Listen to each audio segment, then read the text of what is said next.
everybody? It's RJD2, and you're listening to 89.1 WIDR FM, Kalamazoo, Michigan.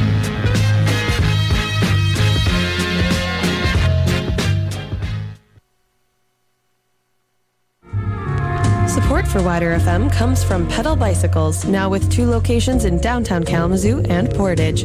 Pedal Bicycles has the right bike for every Kalamazoo rider, whether you're blazing the trails, cruising the streets, or just getting off the training wheels. To keep your ride running smooth, Pedal Bicycles offers multiple levels of repair services, anything from a quick tune-up to a complete overhaul. And to keep you safe and looking fly, Pedal Bicycles has all of the gear and apparel you'll need. To discover your spin within, head to 185 Romans Road in Portage, 611 West Michigan Avenue in downtown Kalamazoo, or pedalbicycle.com. Thanks, Pedal Bicycle, for supporting sustainable transportation, Buns of Steel, and Radio Evolution.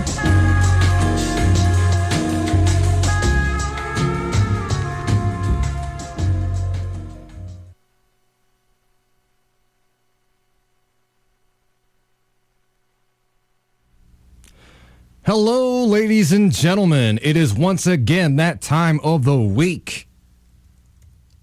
What time of the week is it? Well, it is that time of the week where we hip you to what is actually going on, and we call out the establishment's BS and tell you the story underneath the story, talk about those things that the mainstream media just does not want to talk about. This is the Hoodrat Strategist radio program, only on 89.1 WIDR Kalamazoo. And as always, the following thoughts, views, and opinions are not necessarily those of 89.1 FM WIDR Kalamazoo or Western Michigan University, no matter how dope or insightful they may be. So we're going to start the show today talking about some recent shenanigans. It's another installment of, oh man, what the hell is the Trump administration up to this week? And this week, this week is Trump versus Planet Earth. They finally formally talked about how their climate plan differs from the Obama administration's. Spoiler alert, it isn't good. So we're going to start with a song real quick, then we're going to get into the discussion. So keep your dial locked. This is a 90s classic. I think a lot of y'all might remember it. It's very pertinent to what's going on right now. Enjoy. So how can we help, CCH? Glad you asked. I just happen to have some visual aids. First of all, RECYCLE recycle, CONSERVE conserve. Don't you POLLUTE pollute the river, sky, or sea, or else you're gonna get what you deserve. The ozone is in horrible condition from fluorocarbons in our atmosphere. They are too small to be seen by normal vision, but there's getting to be more of us each year. We come from a variety of places, like styrofoam containers and aerosol cans. We love to eat the ozone, it's our favorite dessert. And if you don't have an ozone, then the sun can really hurt. You must admit we make a lot of garbage. This dump is filled up way above the brim. If we don't make an effort to recycle, the future could be looking mighty grim. Look, it's the Grim Recycler! No autographs, please. Someone's cutting down the O-Town forest. It's not enough to sit around and grieve. If we don't protect our flora and our fauna, Then we won't have the oxygen to breathe. RECYCLE recycle. Recycle. CONSERVE conserve. Conserve. Don't you POLLUTE pollute the river, sky, or sea, or else we're gonna get what we deserve. What a sappy song.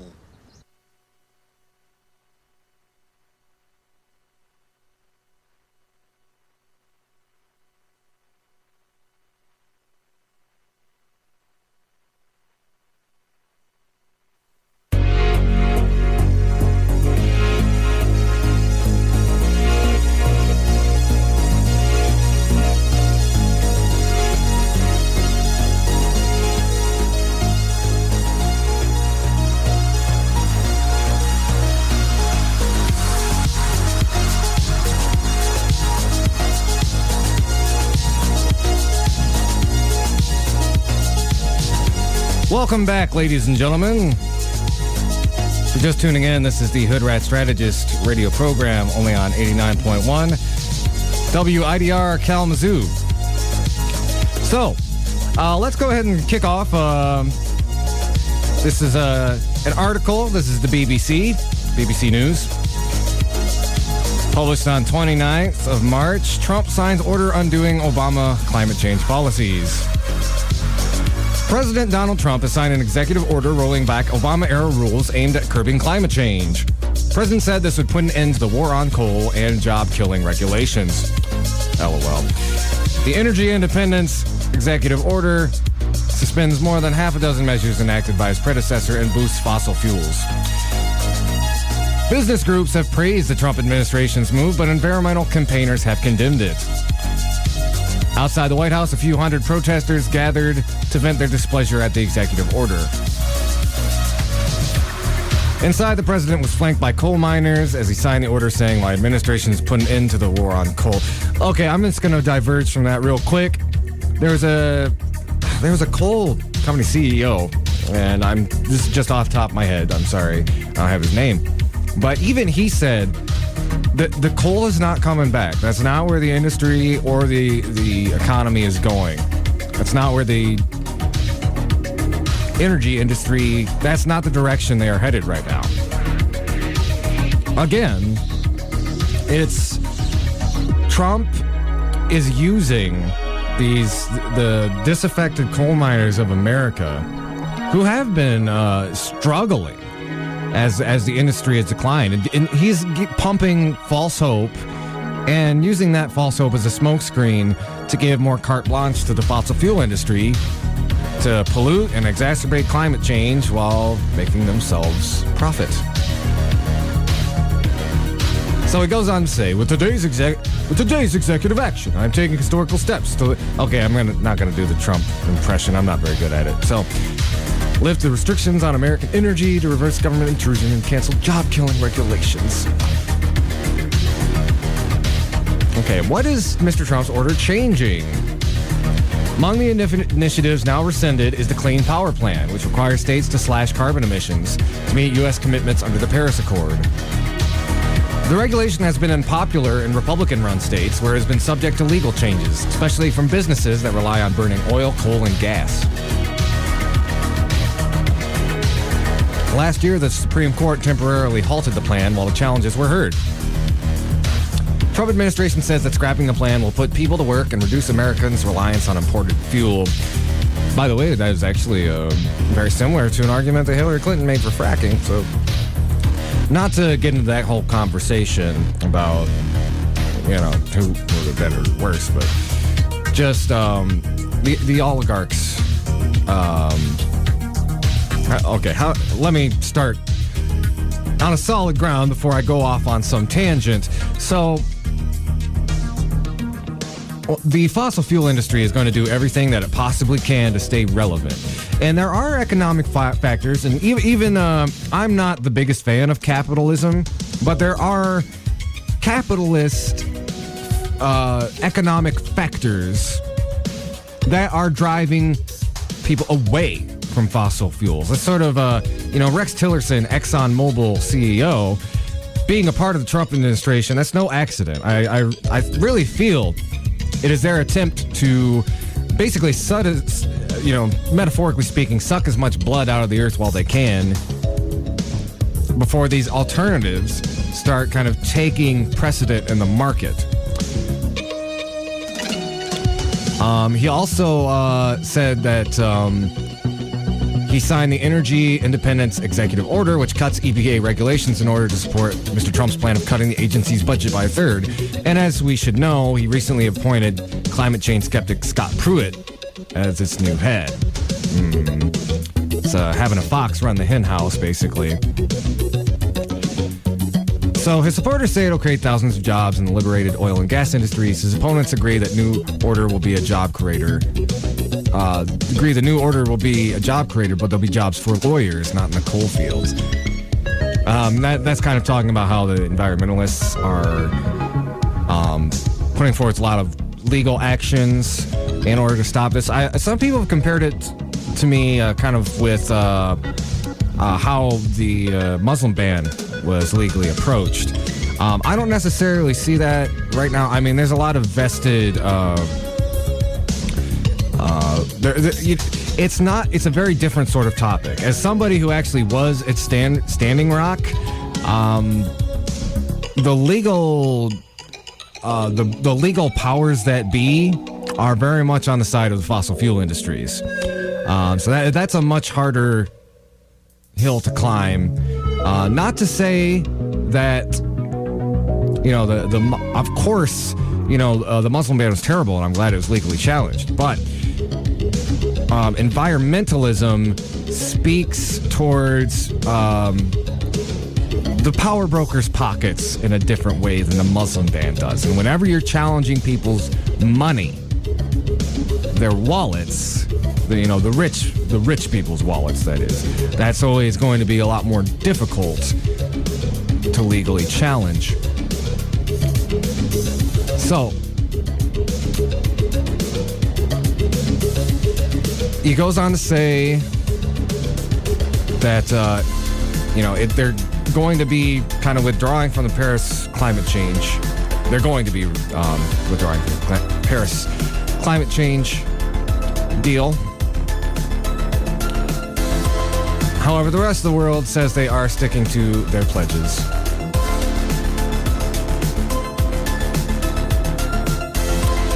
And it's quoted as saying, I think the climate destruction plan in place of a climate action plan, said the Natural Resources Defense Council's David Doniger told the BBC. And another person, president of Earth Justice, Trip von Noppen, said this order ignores the law and scientific reality. Although, hey guys, we got some good news here. According to a senior aide, when asked whether the president believes in man-made climate change, the aide said, sure, adopting a matter-of-fact tone. This marks a shift. In 2015, the president said that climate change was a hoax. So we've gone from climate change is a hoax by Chinese to, basically, I guess the president's attitude is like, yeah, sure, they caused it, whatever. Not that he's actually going to do anything about it, but I don't know. Maybe he saw some flowers blooming in February outside the Oval Office, and the hamster wheel started turning in his brain, and he was like, maybe there's something to that. Yeah. So, with that said, and that is really quite dire now, isn't it? Let's talk a little bit. Let's focus on something a little bit more localized. So, what are going to be the effects of the runaway climate change? And I found a very interesting article on MLive about this subject. And this is actually something that I've been kind of loosely talking about. Just when I'm shooting the crap with my activists, when I do the national stuff. I'm out in Philly or Washington or Standing Rock. I talk about Michigan is really in the middle of all this. And I would joke, to my Philly or coastal people, I was like, yeah, when you guys go underwater, come to Kalamazoo. It's great. We got very diverse agriculture, and there'll be craft beer. Well, I guess there is something to all of those drunken, navel-gazing type statements when I was hanging out with my activist friends, because this article by MLive, it's titled, Everyone Will Move to Michigan in 2100 Due to Climate Change, Popular Science says. About to get crowded up in here. All right. So, article goes on to say, this is by Brandon Champion, and it was published on March 22nd. It says, according to Popular Science, longtime publication about science, well, that's actually kind of redundant, science, technology, and more, Michigan will be the United States' most desired state to live in by 2100. The finding, based on weather patterns, temperatures, and natural disasters, was presented in video format on March 10th. Popular Science arrived on Michigan using a process of elimination, predicting that in 2100, sea levels could rise to 6.6 feet. This eliminated most areas on the Pacific and Atlantic Oceans. Category 4 and 5 hurricanes will double. This eliminated coastal areas near the oceans. And tornadoes will be more severe, frequent, and unpredictable. This eliminated the area known as Tornado Alley in the middle of the country. Almost the entire country will be at a greater risk of drought. This eliminated most of the central part of the country where water is sparser. The west will get hotter by 6.5 degrees, and wildfires will burn 650% more land for every 1.8 degree rise in temperature. Let me repeat that. Wildfires will burn 650% more land for every 1.8 degree rise in temperature. Oh. Mosquitoes will carry pathogens like dengue and Zika will expand their range. This eliminated pretty much everything else except Michigan.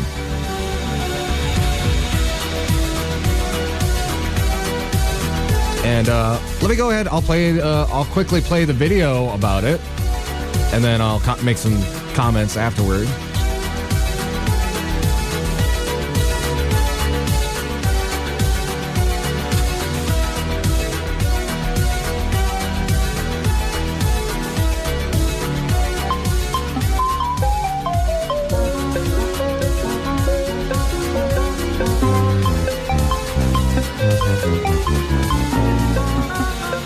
Actually, never mind. It's one of those videos where there's just music and words, so I pretty much already said everything this video did. So I'm gonna stop this. Sorry, everybody, I goofed up on the show. Quick little. So yeah, by 2100, Michigan will be a very popular place. Yeah, it's really based on the fact that the worst effects of climate change are not going to affect us as severely as it will for a lot of our friends and family out on the coasts and in the middle of the country, the Midwest. The Great Lakes are going to be extremely important, which is actually very, over the weekend on Saturday here at Western, there was a Protect the Great Lakes event on Saturday. I myself didn't make it, but there was a march down to the pond, prayer ceremonies from some indigenous activists, and they were trying to illuminate what's going on with Line 5, which basically it's an oil pipeline up in the Mackinac Straits they're trying to expand. What activists are pushing for is we need to, obviously you need to move on from fossil fuels. And particularly this article, it really underscores the urgency of that. We need to make sure that our climate and our resources are in very good shape. Because what we're looking at, and, be the bearer of bad news, there's no way to reverse the climate change that's already baked in. So it's going to... The coming generations are going to see a lot of disasters and fluctuations. And Michigan very well could end up being a sanctuary state for a good chunk of the country who are going to be displaced when their particular ecosystem falls under the weight of the climate chaos that we have wreaked havoc upon this little planet of ours. Although, little side note, I was kind of say that's a misnomer. It's not that we're hurting the planet, we're hurting ourselves. Mother Earth will be fine. If we screw up, she'll shake us off like a bad case of fleas, but that's a whole nother dialogue altogether. So, there's actually going to be a conference tonight. Let me dig up some information about this because I want anybody who has the opportunity, please go. I myself probably will not be there as I have a different little activist commitment tonight, but that is going to be tonight over at the Haworth College of Business at 7 p.m. in room 2000. And it's going to be basically a panel presentation for how Kalamazoo can reduce its carbon footprint. Be taking questions from the public, all that good stuff. So, please, if you are, and we really need to do this. Climate activism begins at home. Pushing our local politicians to use our governmental power for green energy, doing what we can in our communities to build this infrastructure. That's going to be more important than ever, because as we've seen, the federal government sure as heck ain't going to do it. And let's talk a little bit more about urgency again, and not to make everybody crap their pants, but let's talk a little bit about the stakes. This is from truthout.org. This article is from Dar Jamel, and it is titled "Release of Arctic Methane May Be Apocalyptic," study warns. A scientific study published in the prestigious journal Paleo World in December issued a dire and possibly prophetic warning, though garnered little attention in the media. Global warming triggered by the massive release of carbon dioxide might be catastrophic, reads the study's abstract, but the release of methane from hydrate may be apocalyptic. The study, titled Methane Hydrate, Killer Cause of Earth's Greatest Mass Extinction, highlights the fact that the most significant variable in the Permian mass extinction event, which occurred 250 million years ago and annihilated 90% of all species on the planet, was methane hydrate. In the wake of that mass extinction event, less than 5% of the animal species in the seas lived, and less than 1/3 of the large land animal species mated. Nearly all trees died. Methane hydrate, according to the U.S.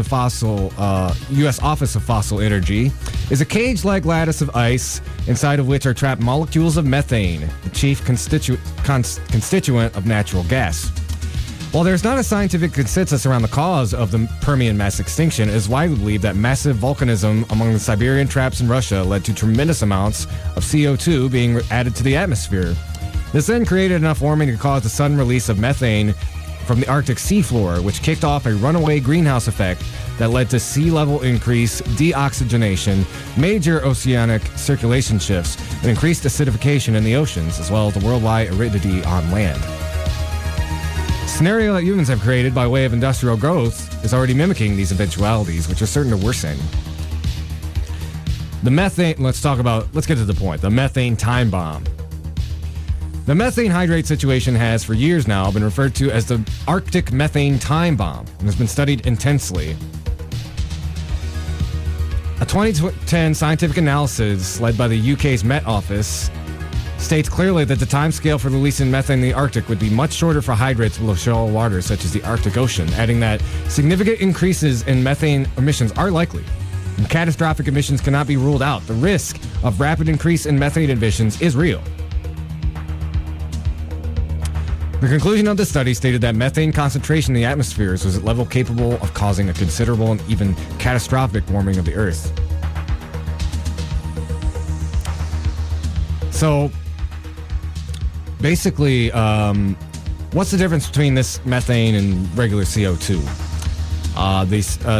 Truth Out spoke with Natalia Shakova, research associate professor at the University of Alaska, about methane emissions. These emissions are prone to be non-gradual, massive, abrupt, and for a variety of reasons. The main reason is the nature of major processes associated with methane releases from subsea permafrost is non-gradual. Shkova warned that a 50 gigaton, that is 50 billion ton burp of methane from thawing Arctic permafrost, which is Arctic permafrost is thawing as we speak because of climate change and global warming. But a burp of methane from thawing Arctic permafrost beneath the ESAS is highly possible at any time. This, Shakova said, means that methane releases from decaying frozen hydrates could result in emission rates that could change in order of magnitude in a matter of minutes. And there would be nothing smooth, gradual, or controlled about it. She described it as a kind of release that is like the unsealing of an overpressurized pipeline. In other words, we'd be looking at nonlinear releases of methane in amounts that are difficult to fathom. Basically, to put it in perspective, Such a burp would be equivalent to at least 1,000 gigatons of carbon dioxide. Human beings have released approximately 1,475 gigatons in total carbon dioxide since the 1850s. So basically, if this methane burp happens, we will effectively almost double the amount of CO2 in the atmosphere in a very human time scale. It would be a matter of days. And that would cause 12 times increase of modern atmospheric methane burden with consequent catastrophic greenhouse warming. If it happens, ladies and gentlemen, there will be no more hemming and hawing over the, one of the things that keeps people from really taking action on the climate. It's such a long-term problem. We're talking about, future generations will be picking up the tab for this. But right now, we notice weird weather events, but nothing particularly. And we notice the weather catastrophes are, increasing. We got a 100-year flood every 3 years or so now. That was something New York City's mayor said after Hurricane Sandy. I mean, we're playing with fire here. No one knows exactly where these methane deposits are, or these methane concentrations, I should say. And the permafrost is already melting. We are gambling on a global scale. And Trump has just made the odds all that much taller that we can come back from this. Because, what I will say, human beings we're very clever little apes. We can adapt to, rapidly changing circumstances. And although the climate change that's already baked into the system is going to fundamentally disrupt civilization, perhaps even collapse it to the breaking point. This kind of scenario playing out, happening so quickly, I mean, we could very well be looking at an extinction level event.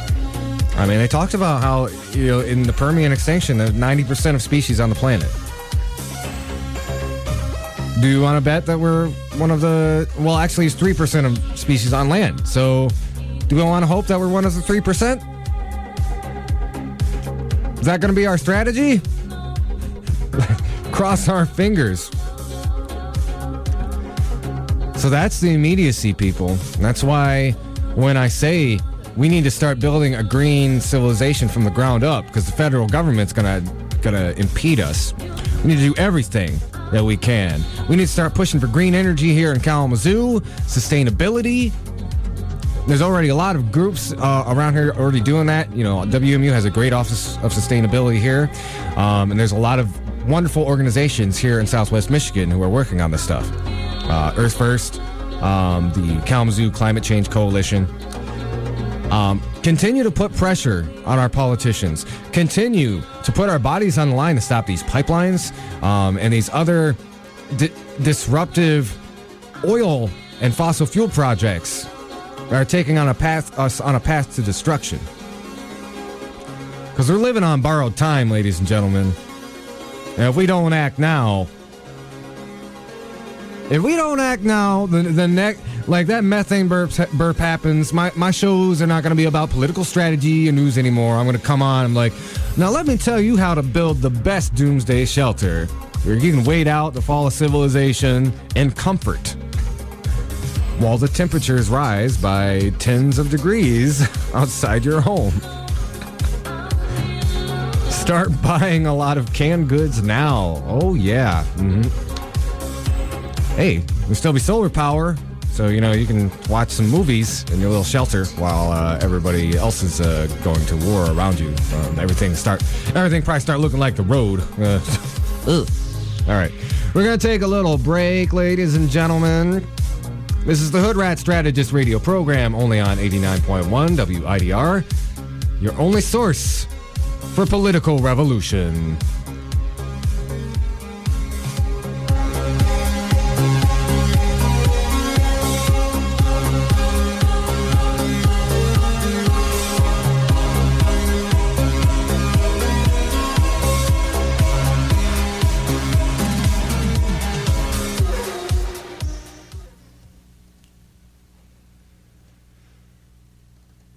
On average, Americans produce 4 pounds of trash per day.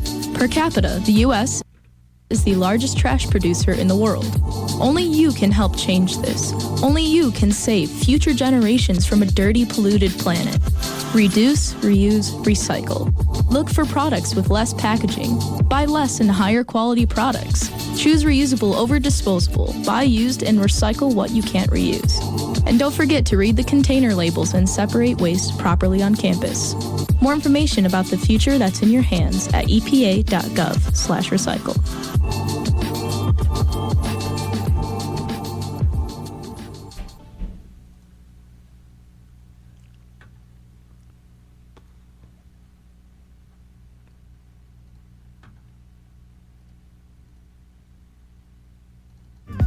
Are you trying to get your local Kalamazoo business name out to the WMU and Greater Kalamazoo communities? Why not do so while supporting Radio Evolution through underwriting and donations? For more information, please visit widrfm.org.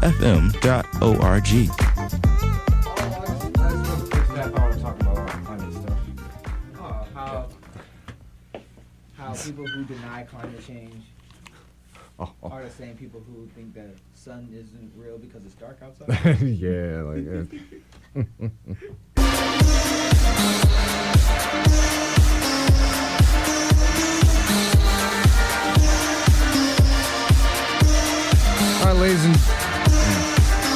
All right, ladies and gentlemen, give me just a sec. We'll be right back.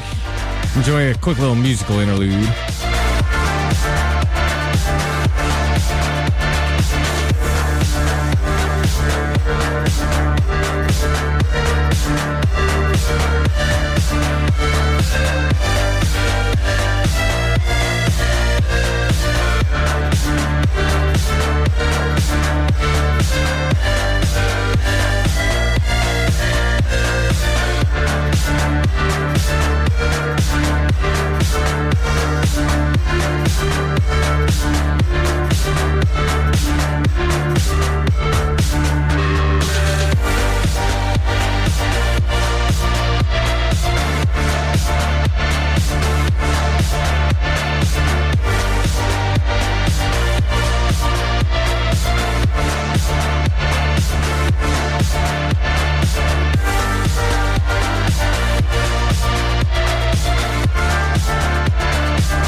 ladies and gentlemen, welcome back.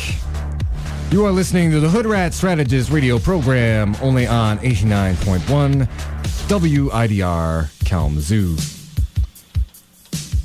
So, let's go ahead and, hold on. All right, come on, reload. There we go. Okay. So, our frequent panelist, Lawrence, is just joining us. Hey, what up, everybody? Yep. So, I want to mention last Friday. What? Guess what? We knocked out the Trump care, whatever you call. I don't know. Trump took his name off of it. He was like, I don't know about this, and then he got mad that it didn't pass. And then I don't know. He's going back and forth. That monstrosity that they called what was it? The American Health Care Act or some. It was something. Yeah. Something that it was something that was going to take away ER visits. Mm-hmm. It was going to take away. It became so radical that the Freedom Caucus was like it was already a messed up plan. Then the Freedom Caucus was like, this doesn't take away enough stuff from poor people. Yeah. One of my other active friends pointed out kind of the irony of that because the Freedom Caucus turned it down, but that's because they didn't think it was like conservative or like robbing the poor enough. Yeah, they wanted to take away your car. They wanted to take away they wanted to raise prices more on drugs. They wanted to take away less coverage. They were going to cover less people and make you pay more for it. That was the plan. Yeah. It was going to make the American people pay more for health care, but cover you less for it. Oh, yeah. So it was like, if you like your doctor, you can go screw yourself. Yeah. And I think my favorite part of it was, one of the things, and this is something I actually agree with the Republicans on, but something they've been complaining about for years is like that tax penalty that people have to pay if they elect not to get insurance or they're too broke to get it. And so, guess what? They took that away. And I was like, well, they're saying this is like one of their big sticking points. I've been hitting over the head with Obama. Guess what? There's still a penalty. It's just instead of the government, you pay it to the insurance company instead. So it's like, if you ever want insurance in the future, and by the way, it piles up too, and at a much faster rate than the healthcare penalty to the government does. So like basically, the longer you go without healthcare, the more you'll have to pay out to whichever insurance company you do elect to use to cover your insurance. And that's assuming that you can pay for it. And that was the other part of it, is that remember, Trump. This is Trump, President Trump, who's the man of the art of the deal, who said that everyone was going to get covered. This is his words, his quotes. Everyone was going to get covered. That is going to cost less, and it will be better healthcare coverage than the Affordable Care Act. Those were his words, his promises, and his bill did the complete opposite. If only there was somebody in the government who actually gave a crap about the people, who maybe did propose such a plan and like, oh my God, here comes Bernie with a single payer plan. Coming off the ropes. Here comes Bernie. Oh, Keith Ellison and Elizabeth Warren is coming down the track. They're coming out of the crowd. Oh, it's like, right. Tulsi Gabbard grabbed a chair. Yeah. Okay, I'm sorry. Oh, man. But yeah, Bernie came out publicly. Keith Ellison came out publicly. Elizabeth Warren's been dancing with it, saying that she's definitely like the people that the corporatist Democrats hate the most, are on the front line saying we should do Medicare for all now. Yeah, and I think Tulsi Gabbard recently, because here's a little bit of confusion. If you're like a political nerd or political nerds, there's a bit of misinformation going around. So there's two different bills going on.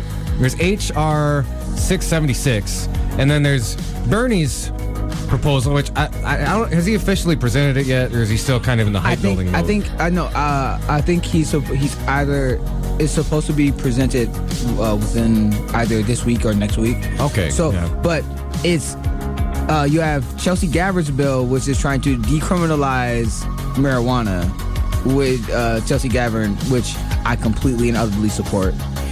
And you have Bernie's bill, which is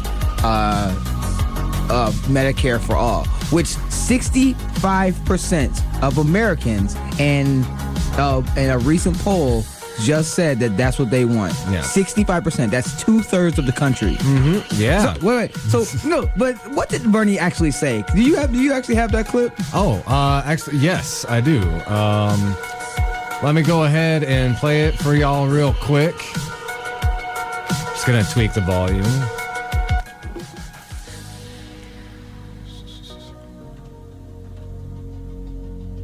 Senator, first, your colleagues in the Senate, the Republican colleagues, I talked to some folks on the Hill who said behind closed doors, they did not want this bill coming into your chamber. Do you think that's right? I think some of them may have felt that way. Other people, certainly Mitch McConnell, has been pushing very, very hard to repeal Obamacare. But I think, Chris, at the end of the day, I know media will focus on the winners and the losers and Trump and Ryan and all that stuff. That's not what the American people care about. The fact of the matter is that today was an extraordinarily important win for working families all over this country who understood that this so-called health care bill was not a health care bill. It was a $300 billion tax break for the top 2% and hundreds of billions more in tax breaks for the drug companies and the insurance companies. And what the American people said in town meeting after town meeting, where they flooded those meetings, they told their Republican representatives, you know what? You're not going to triple my premiums just because I'm old. You're not going to throw me off of my Medicaid. And I think what you saw is a rising up of the American people, and it was a very important day and a very important victory. You know, I couldn't help but think today about thinking back to the election, an election you ran in, and the woman you ran against in the primary and then endorsed in the general, in which, you know, I read this account of Donald Trump talking about the bill and asking his advisors, like, is it really such a good bill? Because he had no command whatsoever and apparently no curiosity to learn what was in the bill. I wonder what you think about the ways in which people looked at Hillary Clinton and thought, yeah, maybe she knows details, but it doesn't inspire me, and the importance of actually knowing what you're talking about when you're trying to pass legislation. Well, obviously, needless to say, one would think when you run for president of the United States, as Trump successfully did, that you might want to know something about some of the most important issues facing this country, like healthcare. You might think that would be the case. You remember a month ago, Trump said, boy, this healthcare thing is complicated. Well, no kidding, it really is. But I think the problem is that while Obamacare has in fact done some good things. 20 million people, more people have health insurance. We have ended this disaster of so-called pre-existing conditions. Young people can get health insurance through their parents. There's a limit to how much people will have to pay if they have a serious illness. What we should also and must understand, Chris, is this is far, far, far from perfect legislation. And in my view, as you've heard me say many, many times, I am talking to you right now about an hour away from the Canadian border. Somehow or another, they managed to provide health care for every man, woman, and child in their country at about half the cost per person than we do. Right. Somehow, the cost of prescription drugs in Canada, a fraction of what it is in the United States. We have got to have the guts to take on the insurance companies and the drug companies and move forward toward a MEDICARE-FOR-ALL, a single-payer program. And I'll be introducing legislation shortly to do that. One of the things that struck me about this debate was the role that Medicaid.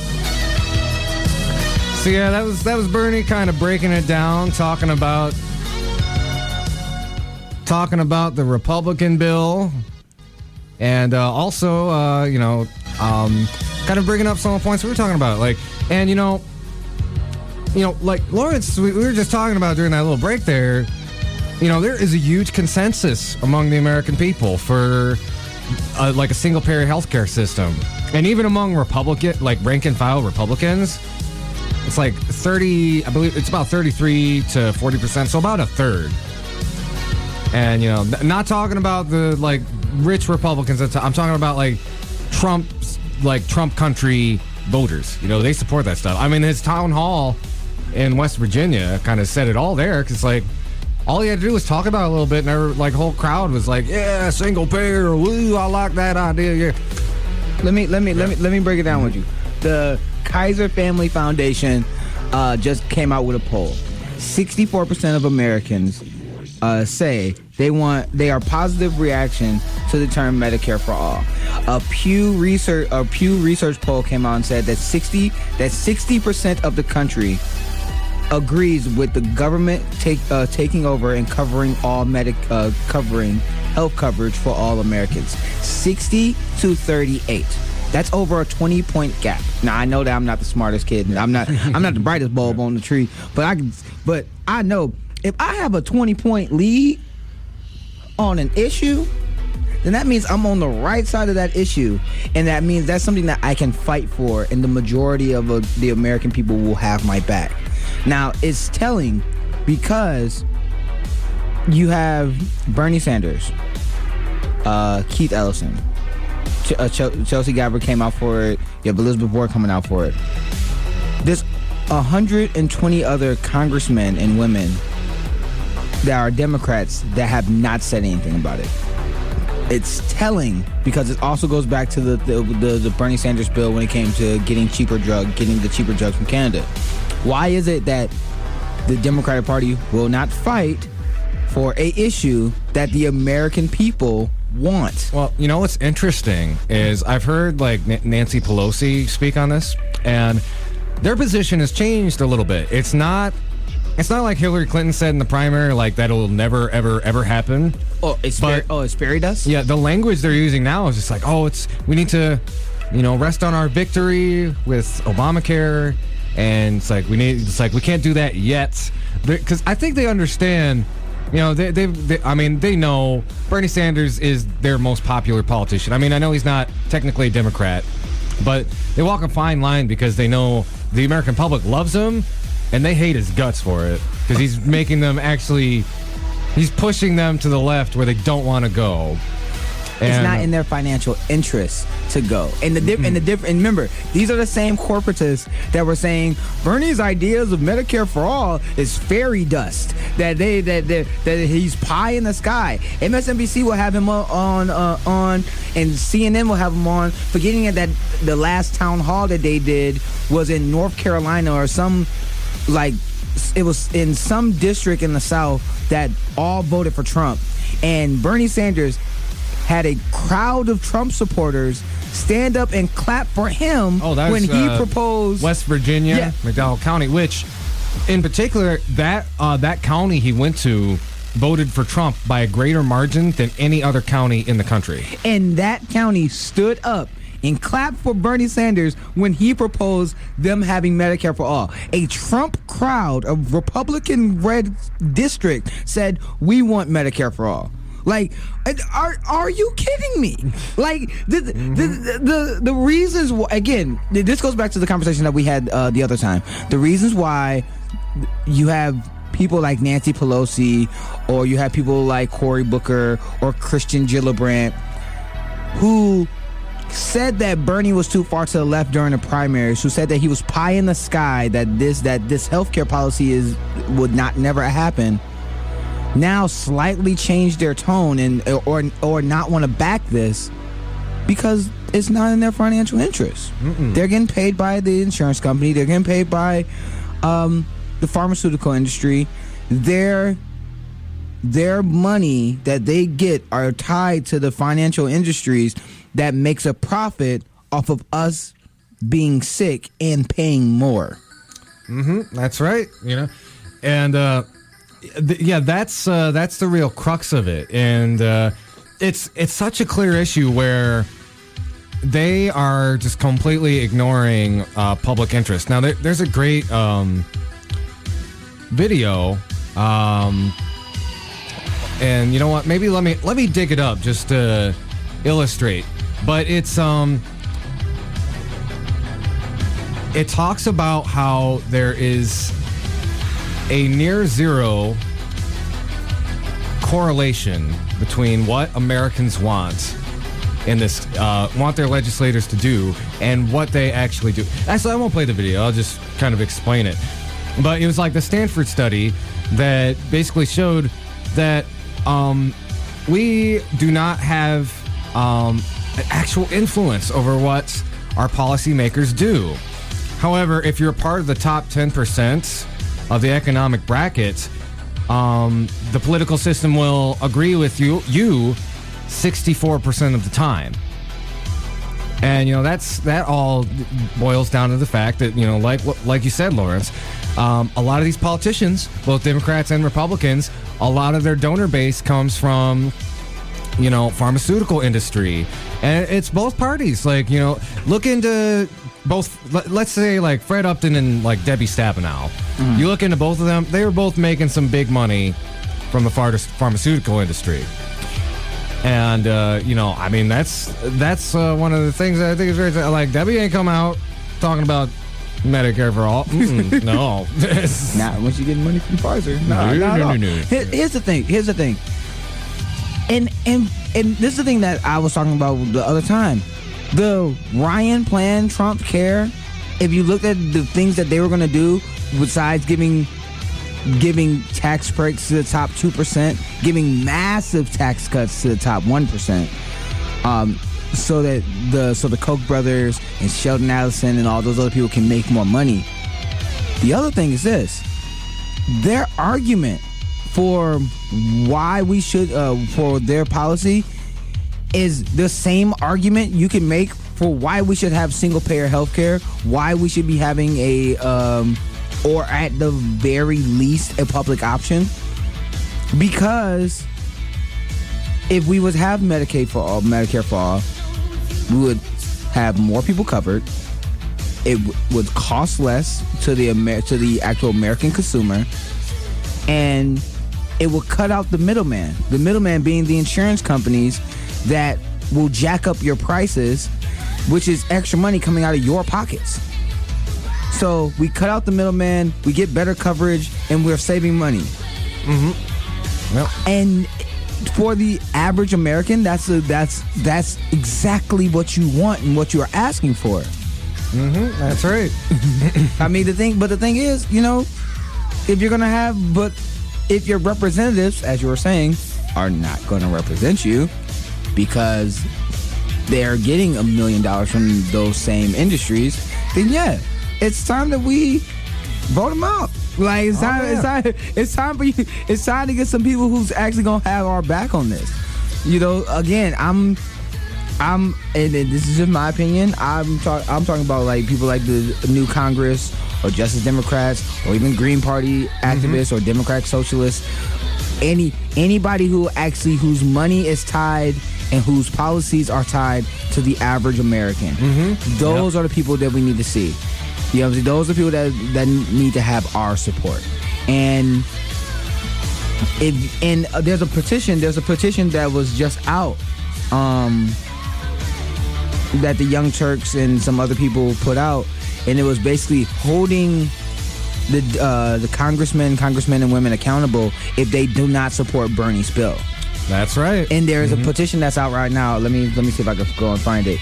The petition is basically having the congressmen and women and senators say that they will vote for this, and if they don't, then you know you're on the hit list. Yeah, boy, you're on the primary list. You're on that primary list. You know, it's interesting because this has been like aside there was that one. The pharmaceutical bill where Bernie was pushing about importation from Canada, that was kind of like, I consider that like the revolution's warning shot. It's like, we will put your head on a stick like we did with Cory Booker if you do not get behind this bill. My God. Watching him get flogged, publicly flogged online after he No, it's the thing that when you put yourself out there publicly as you're a public figure. You are a senator, you're a congressman, you are a mayor, whatever, governor, whatever, and you go out and you get on the camera and you're like, I'm for the average American. I'm for you, the average person. And you're like, you're quoting Martin Luther King, and you're talking about how Jeff Sessions is such an evil person, which he is. Yeah. But then the next day, you do something that will impact the average American negatively. The very next day. Forgetting the fact that we are in the age of the internet, you can't hide anything now. Yeah. We are in the age of the internet. You will not. We will see. On this bill in particular, who's voting for it, who's not going for it, who's co-sponsoring for it, who's hiding in fear. We will see. And if you're going to go against the will of the American people, then and you cannot fight for an issue that 2/3 of the American people want, Democrats, Republicans, and Independents, then you should not be a representative because you're not representing the people of America. That's right. And, I think it's just they're just not used to, they're not used to being watched so closely. Because, not at all. Yeah, not only with the internet, but, after the last year's, the opening shots of the political revolution, they are still learning that, people are, these, especially the young people, we find that stuff out the second it happens. Right. And that is something that they're not used to, even though, with Hillary Clinton, I kind of understand it because she's, just so far removed from people that she just doesn't understand the implications of the internet. But you think, Cory Booker would know that, he's gonna get in some deep doo-doo for this one. And it's nope. It's not just that. It's the fact that you're and then especially Cory Booker. And don't get me wrong, I like Cory Booker for a while. His policies for a bit was really good. This is the problem though. When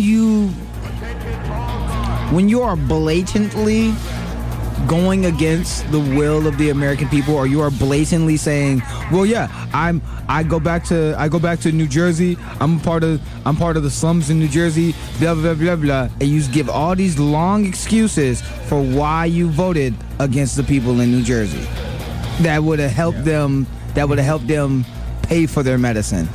Come on, bro. And it's not just him, it's also people like Joe Manchin, and I can go on and on. Oh yeah. Yeah, but the thing is that when it comes to healthcare, we have to remind our listeners, America is one of the only industrial nations, major nations, that does not provide healthcare to every citizen as a right. Every other industrial nation does. Japan, France, Germany, Italy, Spain, Canada, Cuba. When we say that we're number one, but we're number 31st when it comes to healthcare coverage. Come on now, we can do better. We can do better. Okay, I'm gonna do a quick musical break. We've got a guest, and I've got to go let him in. So I will be right back. It's the Hoodrat Strategist radio program, only on Wider.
lack of summer green bringing you down? Finch Greenhouse, located in Wood Hall on WMU's campus, might be the perfect thing for you. With hours Monday through Thursday from 9:30 to 3:30 p.m. and on Friday until 1:30, this space will bring you to a time before urbanization. Located inside Wood Hall, the space is open to the public with an extensive and varied plant collection with a wide range of diversity from orchids to succulents and many more. A friendly reminder from Wider to enjoy life.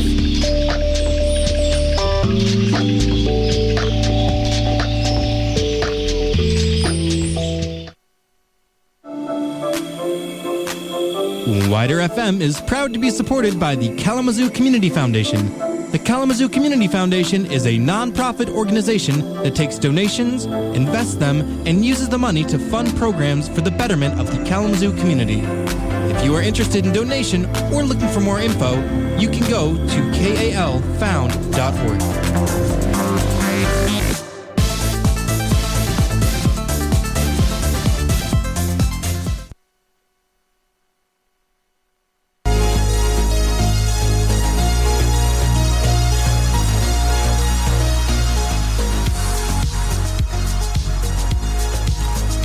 Hello again, ladies and gentlemen.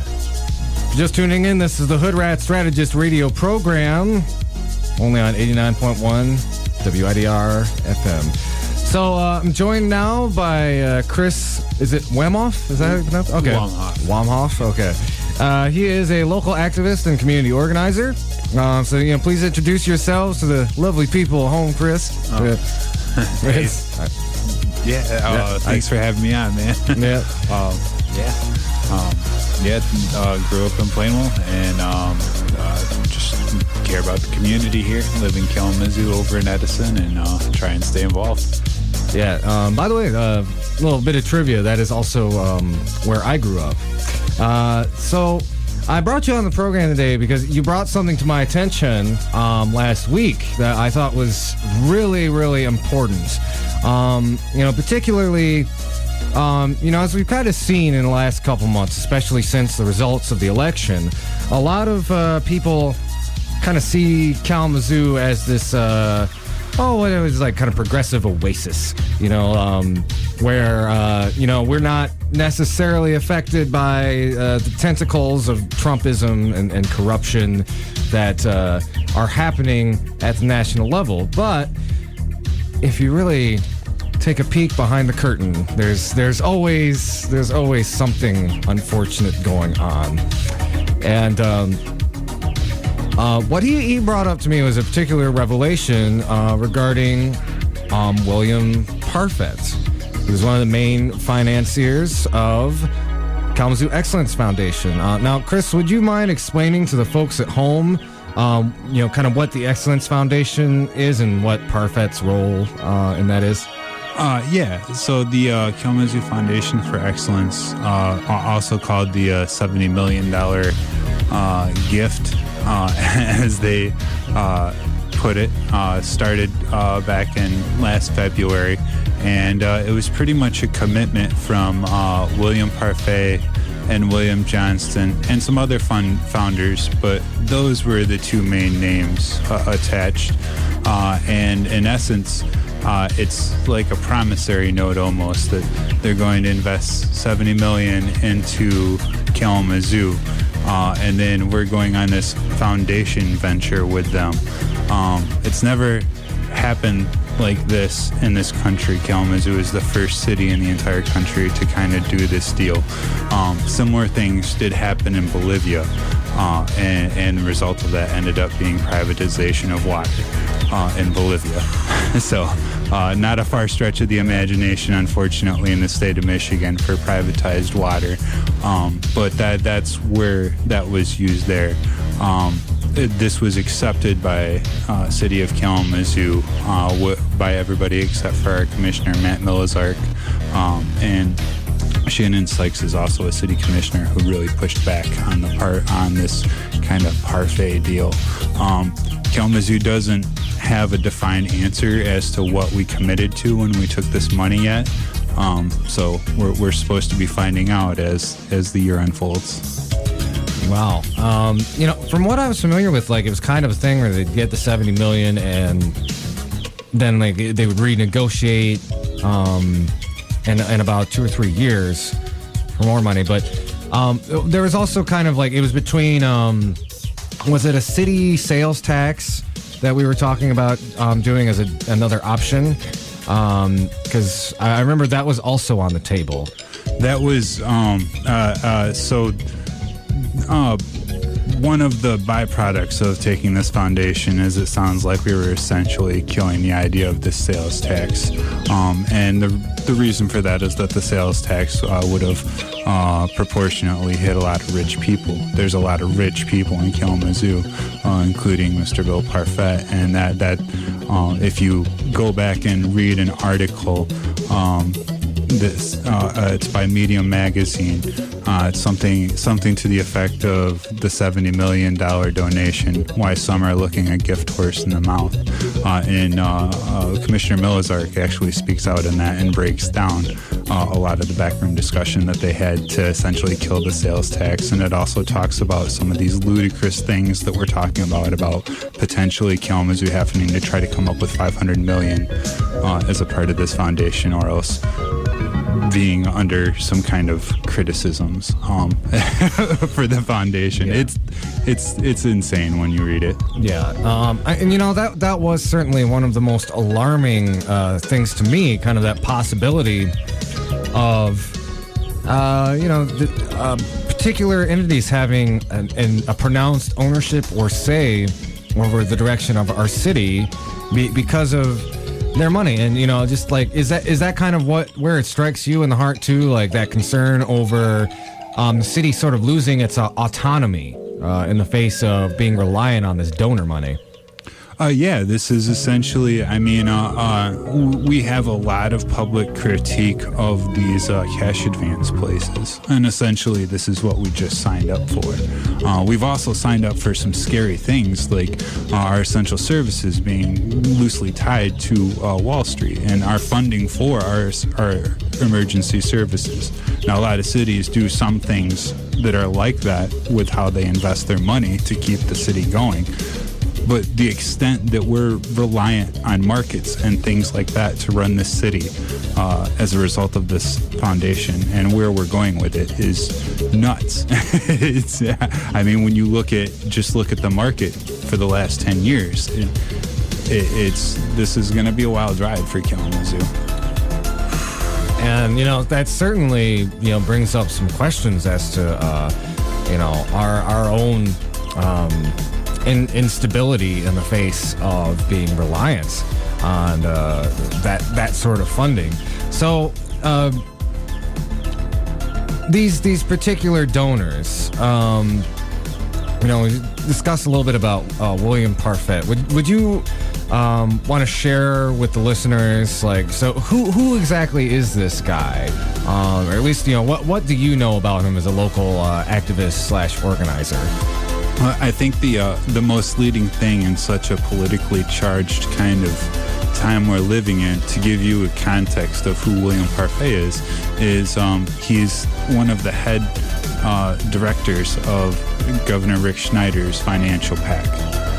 So this is a deep red conservative. This is not some kind of liberal champion that's leading a liberal city. This is actually one of Schneider's buddies.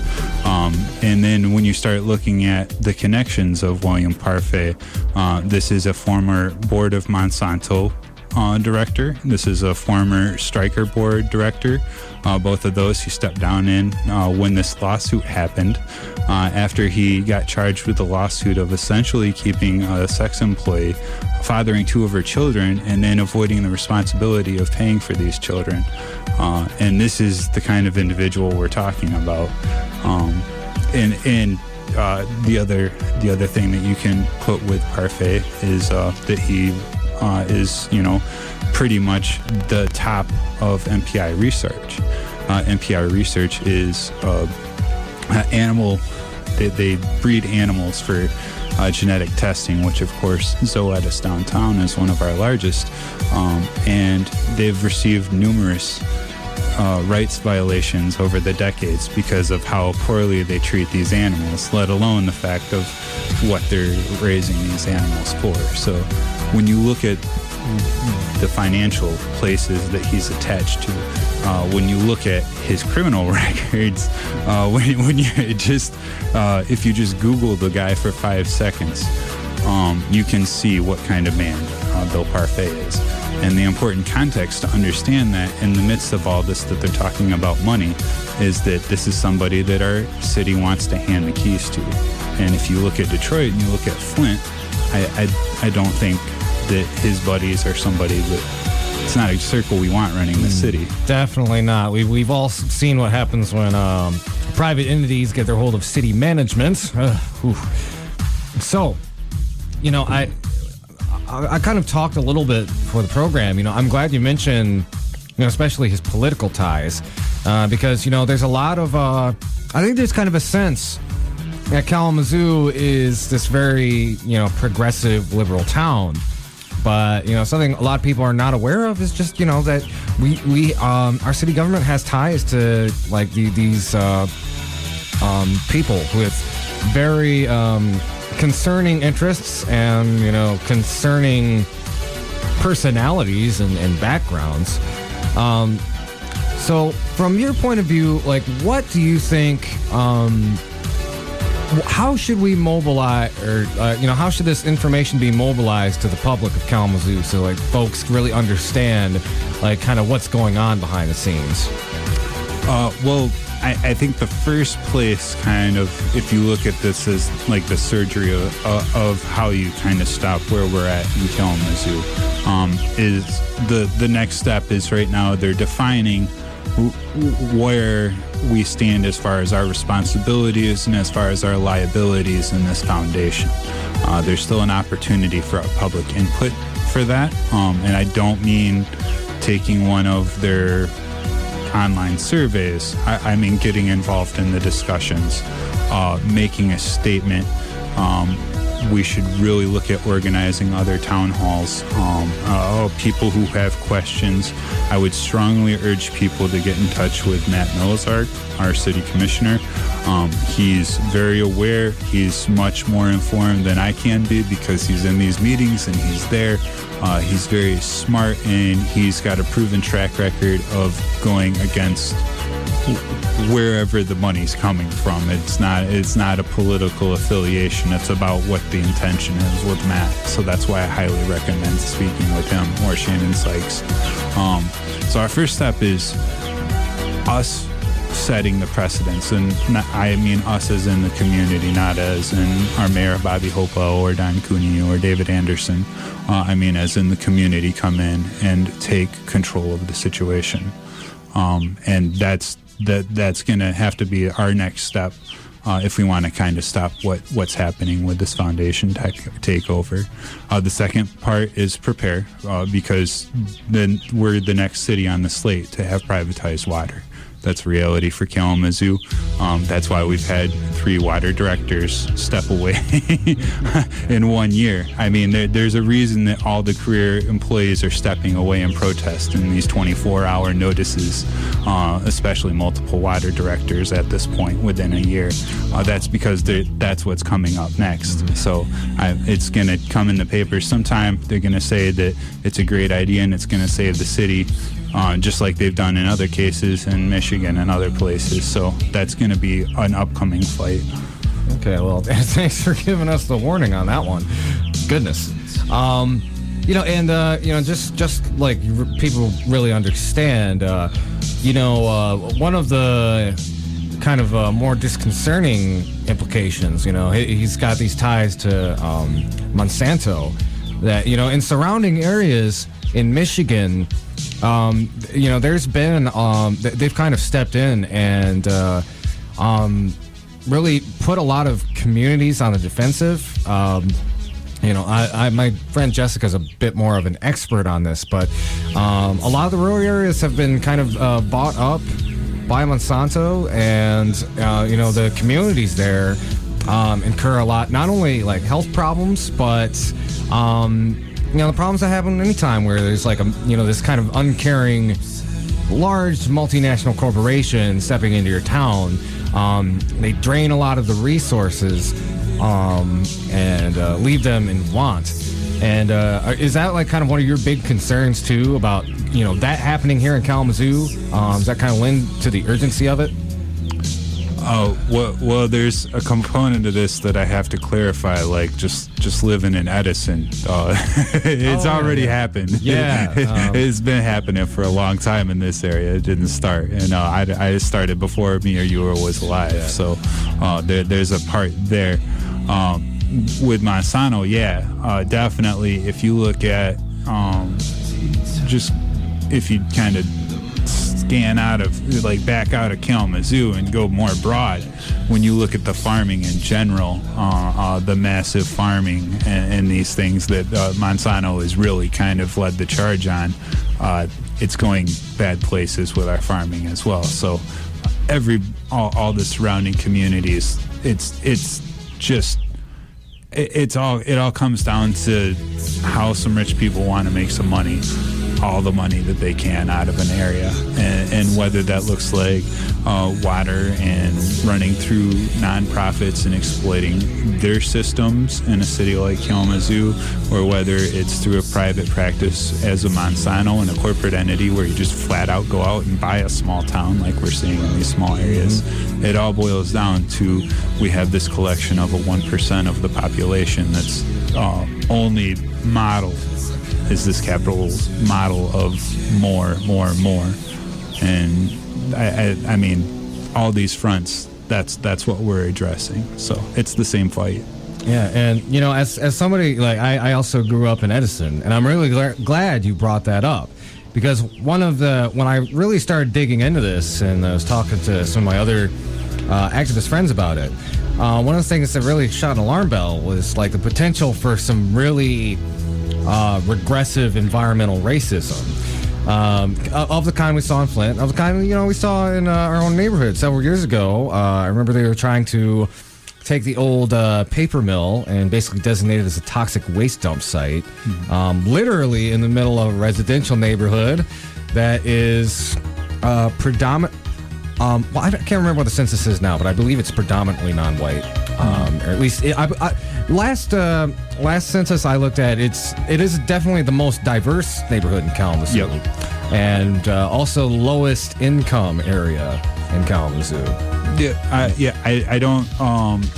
I don't know if it's the very lowest, because you got some. It depends on how you define that, because of some places in Comstock and stuff. Also, that's based on some pretty old data too. That was a study I did back in 2007 or something. So, yeah. And even speaking on the Allied, that spotted the Allied waste dump. That was something that the EPA made a record of decision on, and they're going to put that toxic waste into a pile, put some concrete over it, and their hope is to make it a low traffic public park. So that I've been, but again, that's that's a stem of the issue that we're dealing with here at the community, and it goes back to the same thing. They want to figure out how to make money on it, and so that's the easiest way to make money on it. Yeah. So to kind of galvanize the sort of public pressure to fight this off.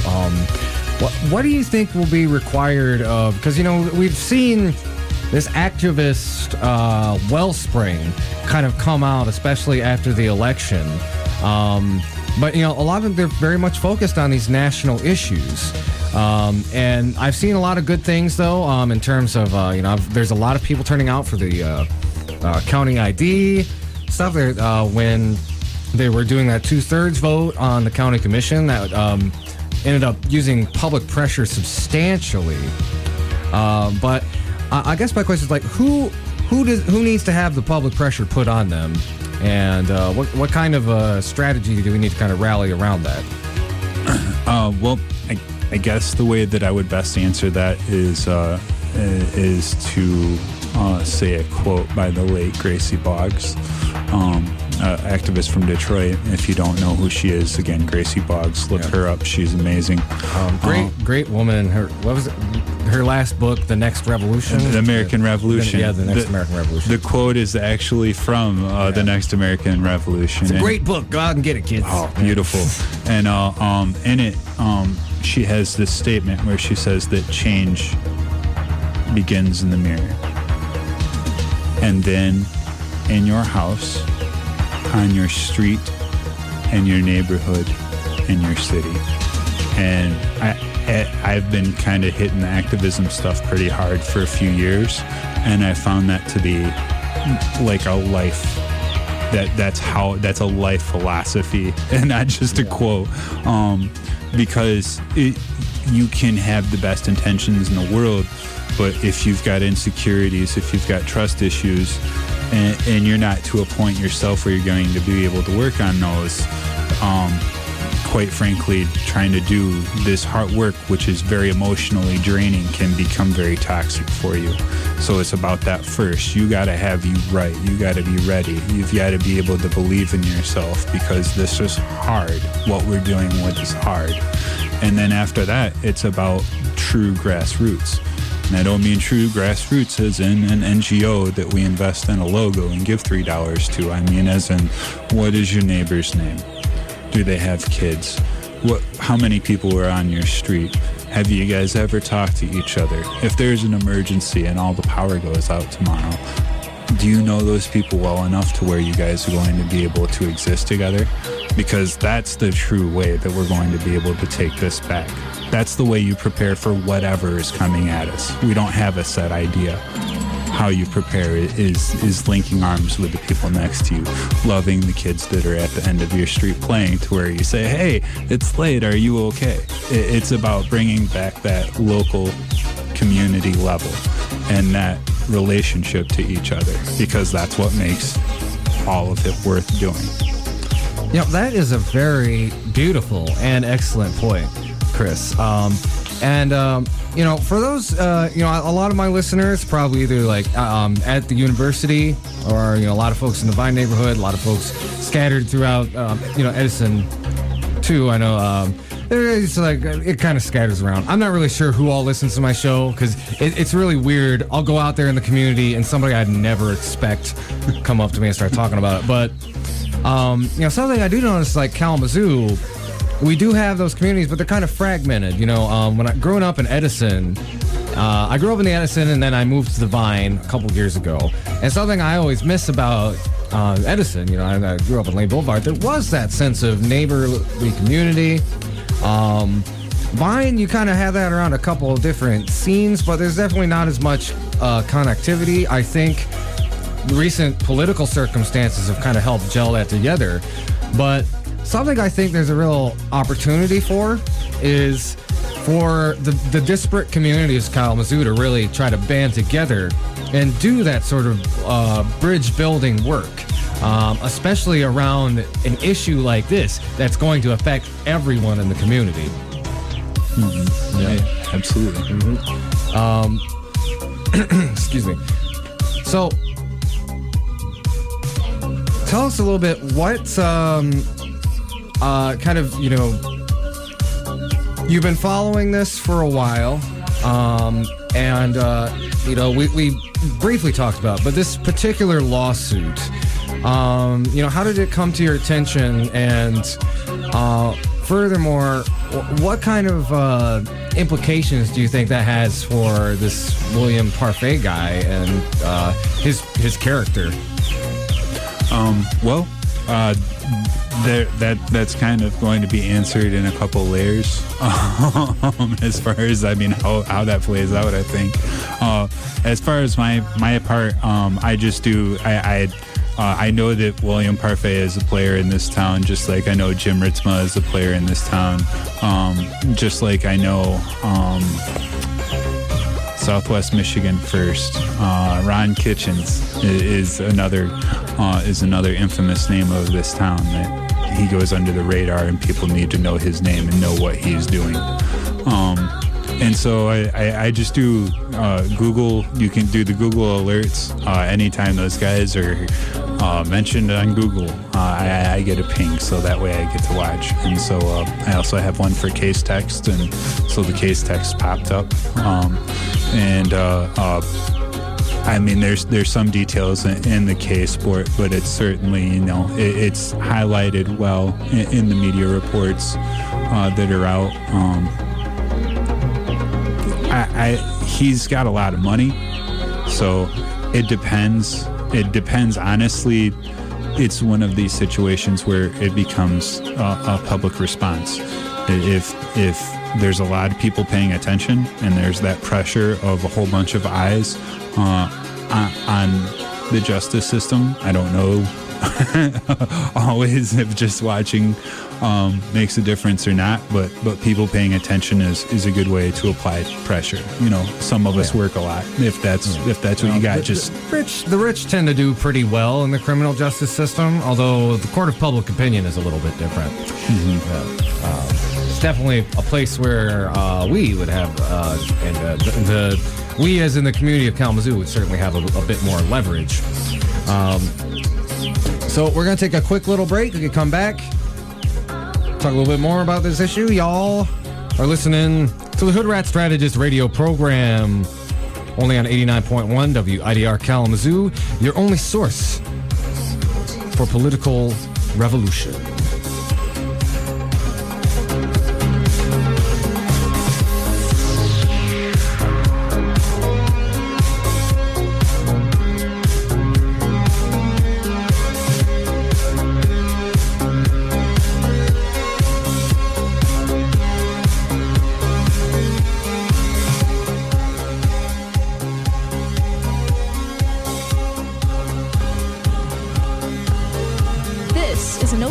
In the wider clock.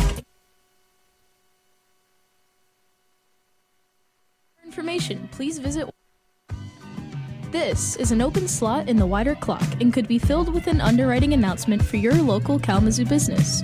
For more information, please visit widerfm.org and head to the support page.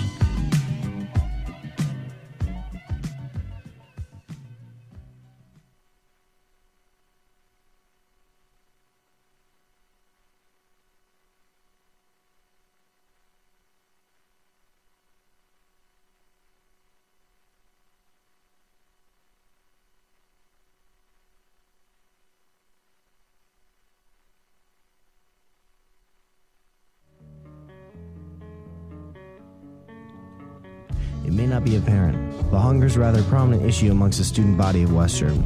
The Invisible Need Project is a multifaceted initiative that's aimed to help struggling students. Every 2 weeks, generous people donate their food to the pantry located in the Fawn Student Service buildings or other drop-off locations. All you need to do is grab a reusable bag and grab whatever food you need to help sustain yourself. If anyone's unsure when their next meal will be, or if you have a little extra food you'd be willing to donate, the food pantry is your place.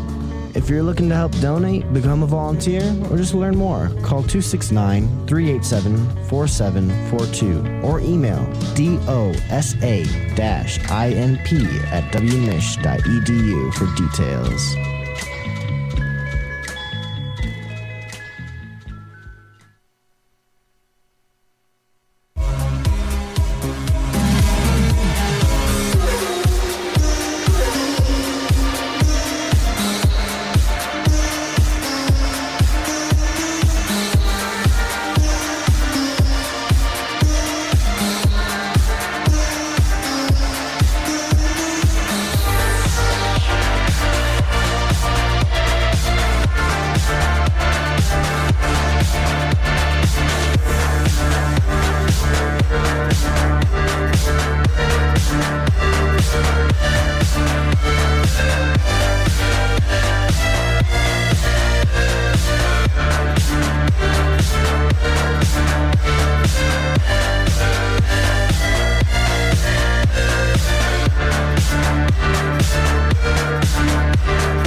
Welcome back, ladies and gentlemen.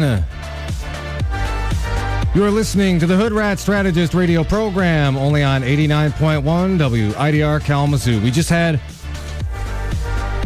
a very important conversation with Chris Wahmoff, and I will be putting the details on the webpage. William Parfett, the bad hombre, put it lightly. And another thing I will be doing later on, I will be reading from that legal document. The lawsuit in question involves a young woman who, and part of the reason I'm not reading off of it on air, it's very sickening. It is some disturbing stuff. Frankly, I barely got through it without getting a little nauseous. So I don't want to disturb anyone who might be listening right now with that content, but I will be sharing that on the Hoodrat Strategist Facebook page, and possibly a video where I kind of read it out loud and go into some more detail. So please look out for that, and please remember, you know, on the show we talk a lot about national issues, and we carry a lot of positive stories about local activism, local corruption, and stuff like this. This is so important that we are all well informed about this. This is happening in our own backyard. And we are the ones who need to get together and stop it. Nobody's going to do it for us. The political winds won't change because we want them to. And the ramifications are quite staggering. So yes, right now I really want people, if you're listening, tell your friends about the William Parfett story. Tell your neighbors. Tell anyone and everyone you know. People need to know what's going on in their community and what's at stake.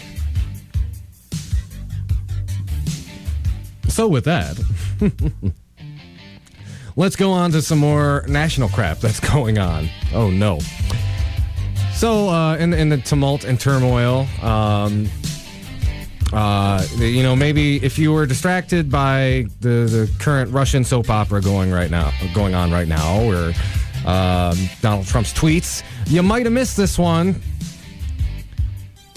This is published today, and this is about some unfortunate stuff that happened in Congress. Trump poised to sign away privacy protections from internet users. This was written by Olivia Solon. This is for The Guardian, famous newspaper in the UK. They were the ones who broke the Snowden story. So, President Donald Trump was expected to sign legislation on Wednesday allowing internet service providers to sell the browsing habits of their customers. The move, which critics charge will fundamentally undermine consumer privacy, overturns an Obama-era rule issued last October that was designed to give consumers greater control over how internet service providers could share their information. Those rules, drawn up by the Federal Communications Commission, were scheduled to take effect by the end of 2017 and would have forced ISPs to give people's consent before selling their data to advertisers and others. Ahem, plot twist. 15 Republicans broke ranks to vote against the controversial measure on Tuesday evening, but the House of Representatives voted 215 to 205 to approve a resolution that uses the Congressional Review Act to prevent the privacy rules from taking effect. The CRA allows an incoming president to overturn previous executive branch regulations and has been used by Trump to repeal a number of Obama's key initiatives.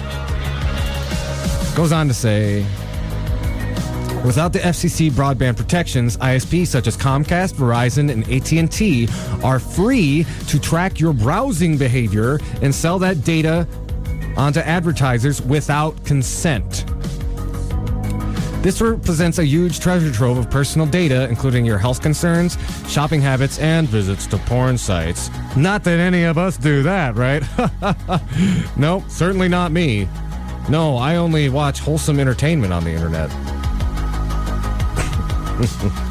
Anyway, ISPs can find out where you bank, your political views. Sorry, I had to say that 3 times. And sexual orientation simply based on the websites you visit. The fact you are looking at a website at all can also reveal when you're at home and when you're not.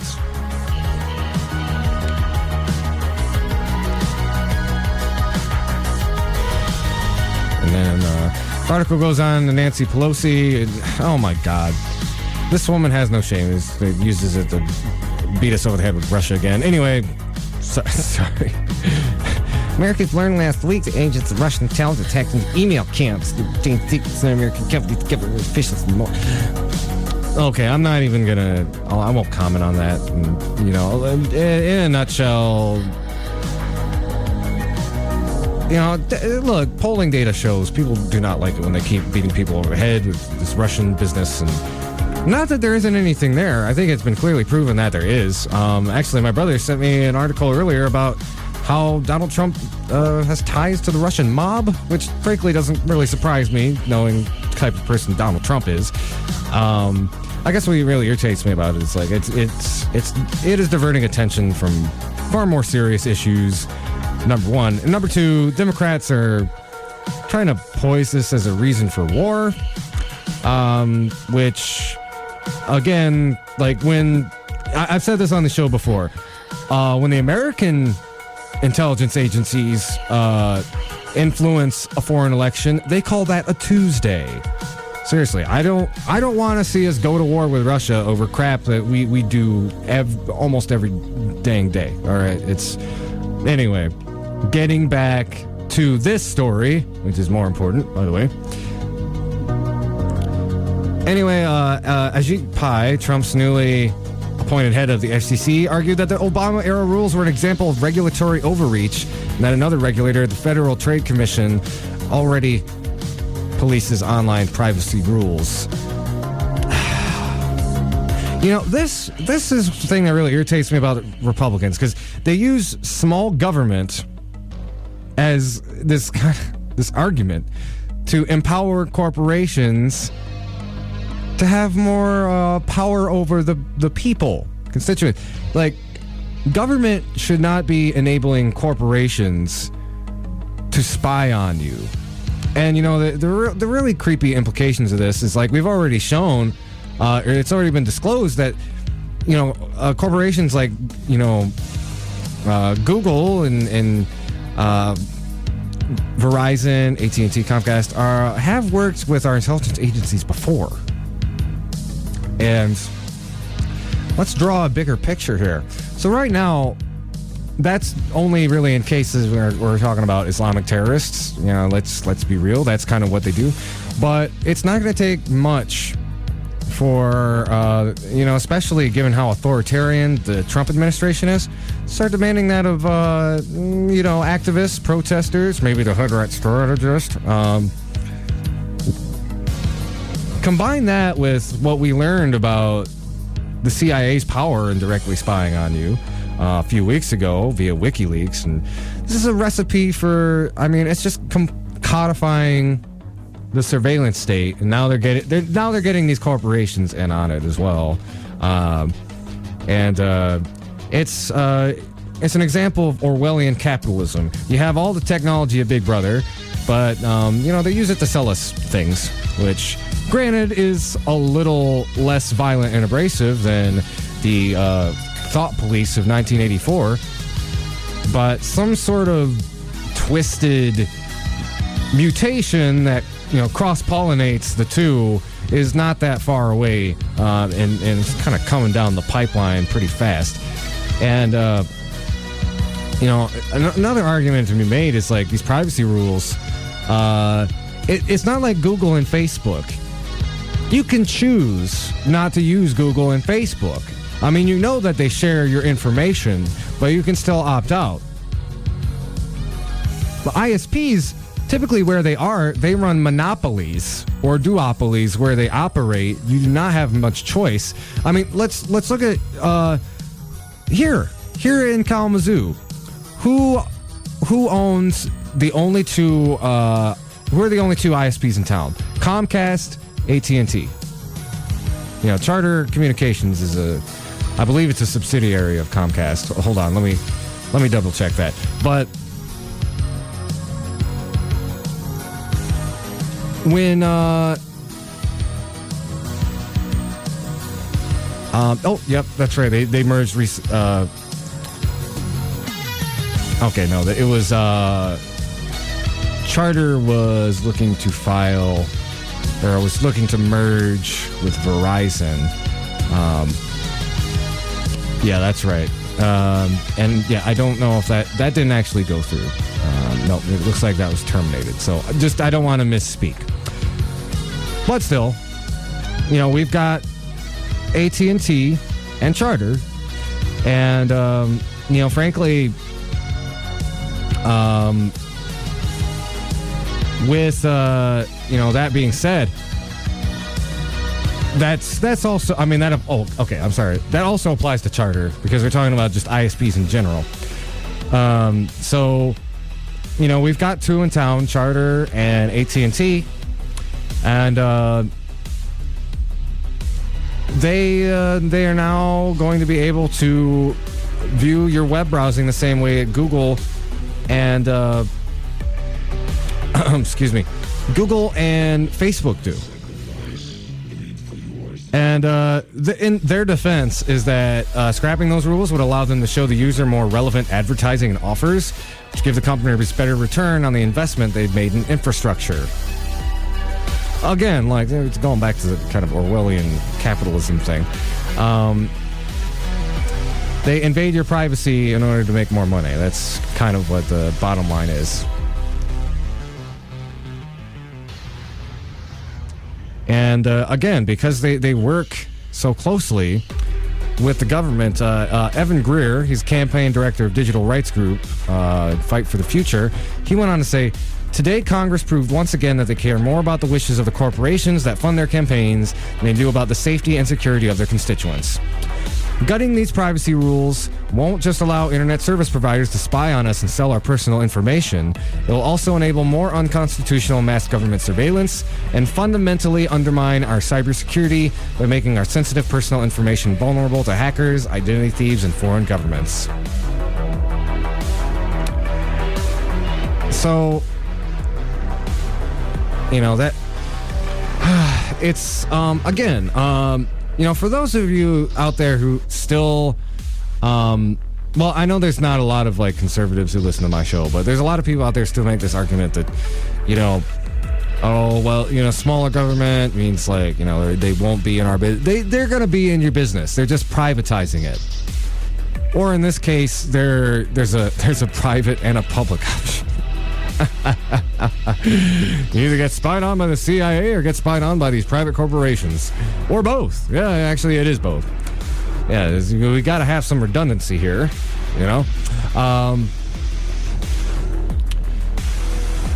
So, where do we go from here?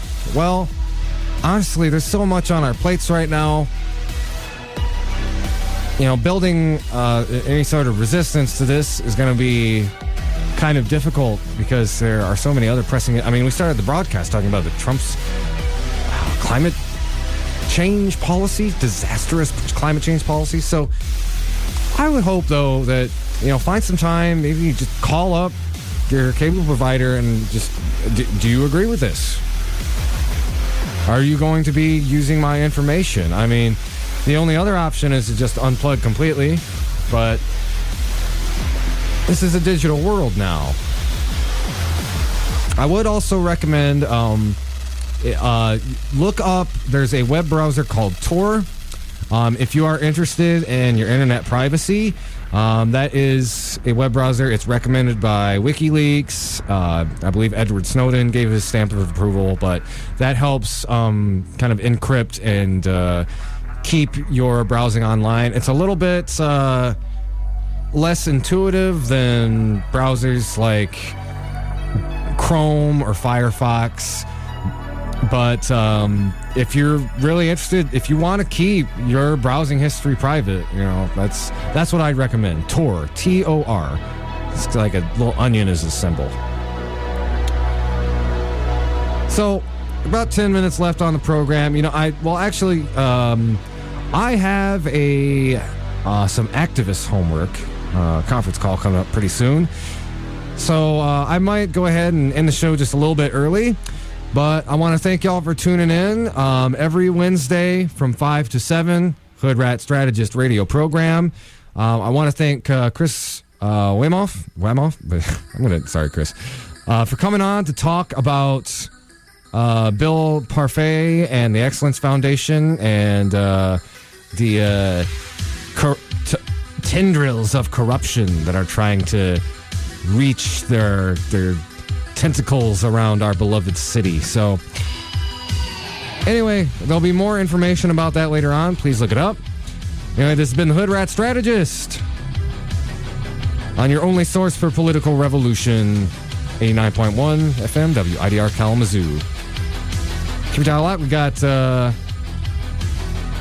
believe, Mr. Nate Hartman is up next to spin some tunes. So peace out, y'all. Keep fighting for that revolution solution.